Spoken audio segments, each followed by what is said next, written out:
Aceng Wongkom, sang pengawal elit, harus mengawal pengusaha terkaya Thailand di bawah ancaman pembunuh bayaran. Namun suatu hari saat penandatanganan kontrak rahasia, serangan mendadak terjadi.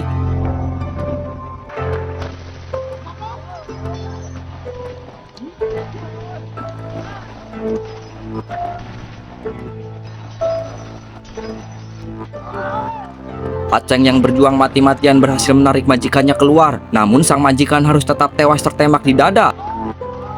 Aceng Wongkop pun merasa terpukul karena merasa telah gagal menjaga sang majikannya. Dan sejak saat itu hidup anaknya Chai ikut berubah, karena sekarang para pembunuh juga memburunya. Ketika Chai berusaha kabur dari kejaran mereka, dia jatuh ke mobil pengangkut sampah.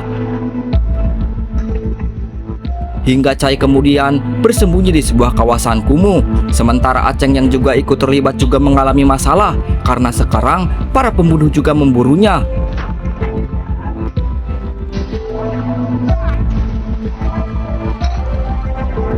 Saat Aceng berhasil kabur dan terpaksa harus melarikan diri dengan keadaan bubulucun, ia ditemukan polisi. Dan karena tidak memakai pakaian sehelai pun, polisi malah mengira dia orang dengan gangguan jiwa yang sedang birahi tinggi.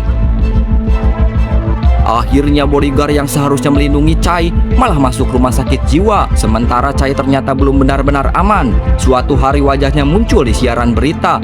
Ketika Chai berada di sebuah tokma kemudian diserbu. Chai terjebak di tengah kekacauan. Dan ketika Chai hampir tertangkap, sebuah taksi tiba-tiba menerobos masuk.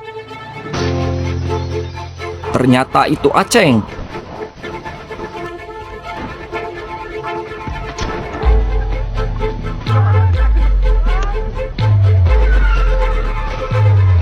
Aceng akhirnya berhasil membawa Chai keluar dari tokma, tapi pelarian mereka belum selesai karena ternyata sang pembunuh berhasil membawa Chai ke sebuah gudang. Di sana Chai dipaksa menyerahkan perusahaan milik ayahnya. Namun ternyata masalah ini bukan sekedar perebutan perusahaan, karena orang yang berdiri sebagai saksi ternyata justru paman Chai sendiri. Aceng tiba-tiba datang sendirian untuk menyelamatkan, tapi kali ini dia harus menghadapi satu persatu anak buah sang pembunuh bayaran, yaitu Songpol. Sunny menyerang lebih dulu, lalu seorang petarung Muay Thai. Setelah itu muncul ahli kungfu.